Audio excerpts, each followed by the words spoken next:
늦가을 비가 그친 오후 한강변 납골당의 정원엔 젖은 돌 계단에서 흙 냄새가 났다. 검은 세단이 정문에 멈추고 노인이 천천히 내렸다. 윤석준 해륙그룹 회장. 그는 매년 이맘때면 혼자 이곳으로 와 유리벽 속 명패 하나 앞에 섰다. 윤도현. 외아들. 사고로 떠난 지 꼭 1년이었다. 그런데 오늘은 명패 앞에 국화 2송이가 먼저 놓여 있었다. 유모차 하나와 젊은 여자가 서 있었다.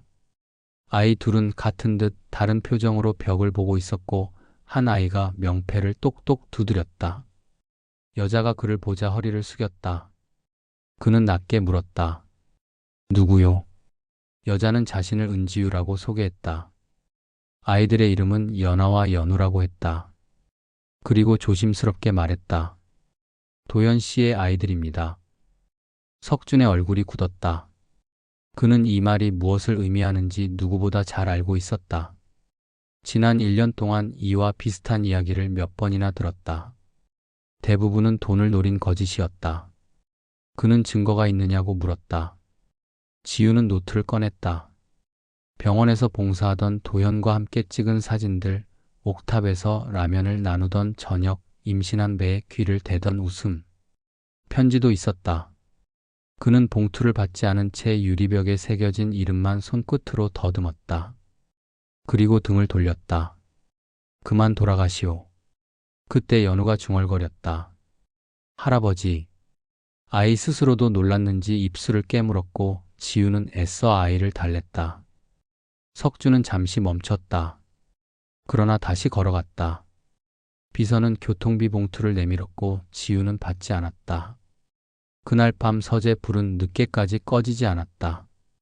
김 실장이 모은 자료가 책상 위에 있었다. 요양병원 자원봉사 기록, CCTV, 도연의 출입 기록, 옥탑의 빨래줄 아래 2벌의 아기 내복, 종이컵을 흔드는 연우, 그 장면을 찍는 도연의 그림자. 석주는 위스키를 잡았다가 내려놓았다. 그리고 호텔에서 지우를 보자고 했다. 다음 날 호텔의 조용한 스위트에 노트북이 켜졌다. 메모리 카드 안에는 짧은 영상들이 있었다. 병실에서 노래를 부르는 남자, 옥탑에서 바람을 맞으며 라면을 비우는 두 사람, 밤의 작은 방에서 도연이 배에 귀를 대고 말하던 장난스러운 인사. 연아야 연우야 아빠는 노래는 잘한다. 석주는 화면을 멈추었다. 회사에서의 도연과 다른 얼굴이었다. 그는 말했다. 유전자 검사를 하자. 검사를 진행하기로 한 바로 그때 김 실장의 전화를 통해 속보가 전해졌다. 박재현 전무 측에서 사생활 폭로를 예고했고 기자들이 벌써 호텔 근처에 모여든다는 소식이었다. 석주는 즉시 지우와 아이들을 보호 조치에 넣고 본사로 돌아갔다. 이사회실의 공기는 차가웠다. 박재현은 회사의 명예를 말하며 회장 해임을 시사했다. 석주는 조용히 USB를 꺼냈다. 계열사 자금 순환의 이상 징후, 페이퍼 컴퍼니로 빠져나간 흔적, 박재현 측으로 이어지는 송금 내역. 회의는 헝클어진 채 끝났다. 그 밤 포털엔 지우의 이름이 오르내렸고 악의적인 과거사 조각이 퍼졌다. 지우는 아이들을 씻겼지만 손등의 떨림이 사라지지 않았다. 새벽에 연우가 고열로 응급실에 실렸다. 흰빛 아래 아이가 미세하게 신음했다. 지우의 손이 흔들리자 등 뒤에서 그 손을 잡는 사람이 있었다. 석준이었다. 그는 짧게 말했다. 나와 함께 서자. 그는 다음 날 기자회견을 열었다. 그는 도망치지 않겠다고 말했다. 검사 진행 사실과 결과 공개를 약속했다. 허위 유포에 대해서는 법적 조치를 취하겠다고 했다. 가족에 대한 질문이 나왔을 때 그는 간단히 답했다. 맞다면 가족으로 맞이한다. 며칠 뒤 1차 결과가 나왔다. 친자 관계 인정. 지우는 봉투를 들고 서 있었다가 석준에게 전화를 걸었다. 그는 알겠다고만 말하고 전화를 끊었다. 그날 그는 이사 몇몇을 따로 모으고 공개 감사를 선언했다. 동시에 사회공헌재단 설립을 예고했다. 회사와 개인의 경계를 분명히 하겠다는 약속이었다. 박재현은 반격했다. 그는 석준 개인 계좌의 오래된 거래를 문제 삼았고 임시 주주총회를 밀어붙였다. 지유의 근무 태도를 의심하는 흐릿한 표현도 흘렀다. 대신 바람의 방향은 달라지기 시작했다. 시사 프로그램 예고편에 검은 장부가 등장했고 익명의 증언과 USB가 화면을 스쳤다. 압수수색이 이어졌다. 오후 들어 요동치던 주가는 흔들림을 멈추었다. 일주일 후 최종 결과가 도착했다. 석준은 공개석상에서 서류를 들었다.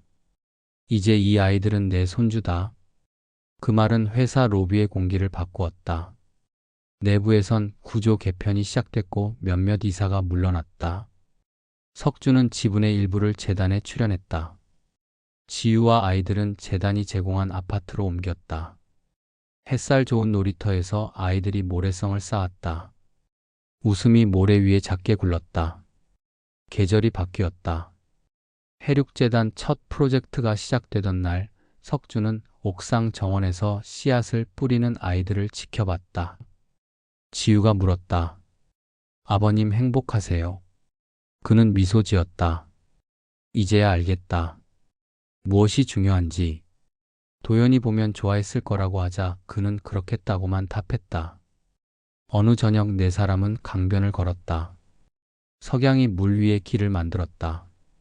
연우가 자전거를 타고 앞서 나갔다가 뒤를 돌아보며 물었다. 저쪽 끝까지 가도 돼. 지유가 천천히 가라고 말했고 연하는 종을 딸랑이며 뒤를 따랐다. 석주는 그 모습을 오래 바라봤다. 크리스마스에 자전거를 비서에게 시켜보냈던 과거가 묵직하게 떠올랐다. 그는 그날부터 서로의 마음이 멀어졌다는 걸 인정했다. 이제는 손을 직접 잡아주는 법을 배웠다. 겨울이 돌아왔다. 납골 땅의 유리벽 앞에서 아이들은 색연필로 그린 그림을 놓았다. 하늘과 사람들의 손이 이어진 그림. 연우는 우리 집이라고 썼고 연하는 가치라고 덧붙였다. 석주는 종이를 가슴 안쪽에 넣었다. 그는 더 이상 혼자 오지 않았다. 연말 행사를 앞두고 그는 또 한 번 약속했다. 이익의 일정 비율을 아동 의료와 호스피스에 환원하고 협력사 상생 프로그램을 확대하겠다고. 박수는 잠깐 솟아올랐다가 잦아들었다. 남은 건 실행이었다. 그는 그 무게를 기꺼이 들었다. 더 이상 혼자가 아니었다. 몇 해 뒤 재단의 작은 음악회. 무대 위로 연우와 연하가 올랐다. 연우는 기타를, 연하는 바이올린을 들었다. 곡의 제목은 하늘의 미간이었다. 도연이 웃을 때 생기던 눈매의 선을 닮은 멜로디가 강당을 채웠다. 연주가 끝나고 정적 뒤에 박수가 터졌다. 석주는 자리에서 일어나 두 손을 모았다. 지유가 속삭였다. 믿어주셔서 고마워요. 그는 고맙다고 답했다. 다시 살게 해줘서. 밤이 깊자 그는 서재로 가 오래된 상자를 열었다. 도연의 사진들이 있었다. 첫 출근, 공연장 객석의 옆모습, 옥탑의 라면. 마지막 사진 뒤에는 한 줄이 적혀 있었다. 아버지 다음에는 같이 먹어요. 그는 그 한 줄을 손끝으로 오래 더듬었다. 늦게 도착한 고요가 마음을 채웠다.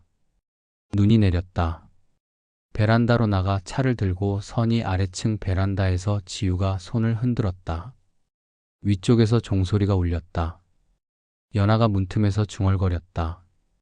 할아버지 내일 눈사람 만들어요. 그는 손을 들어 보이며 입술을 움직였다. 그래 만들자. 아주 크게. 봄이 오자 재단 앞마당에 눈사람의 흔적이 남았다. 아이들은 눈사람 옆에 작은 기타와 얇은 미간을 그렸다. 네 사람은 나란히 서서 사진을 찍었다. 셔터 소리는 짧았고 서로의 팔은 자연스레 맞닿았다. 삶이 반짝이는 순간은 종종 이렇게 조용히 온다. 요란한 선언이 아니라 손바닥의 체온으로. 오래 닫혀있던 문패에는 이제 다른 글자가 붙었다. 사랑. 미안함을 품은 사랑, 두려움을 통과한 사랑, 책임으로 굳어진 사랑. 다음 주말 그들은 다시 납골 땅을 찾았다. 이번엔 꽃 대신 작은 배지를 올려두었다. 재단의 첫 장학생이 만든 배지였다. 지유가 물었다. 또 올까요? 석주는 그렇다고 했다. 자주 오자. 돌아오는 차 안에서 연우가 물었다. 우리가 커서 뭘 하면 좋을까? 석주는 말했다. 내가 하고 싶은 걸 해라. 아빠가 했던 것도 하고 아빠가 못했던 것도 해라. 도시는 새잎을 달고 있었다. 신호등이 바뀌자 차가 천천히 움직였다. 창밖으로 흐르는 초록빛이 네 사람의 얼굴을 번갈아 비추었다. 그들은 더 이상 과거로 돌아보지 않았다. 다음에는 같이라는 문장이 앞길과 겹쳐졌다. 이번에는 올해라는 다짐이 덧붙었다. 그리고 매번 서로를 향해라는 약속이 따라왔다.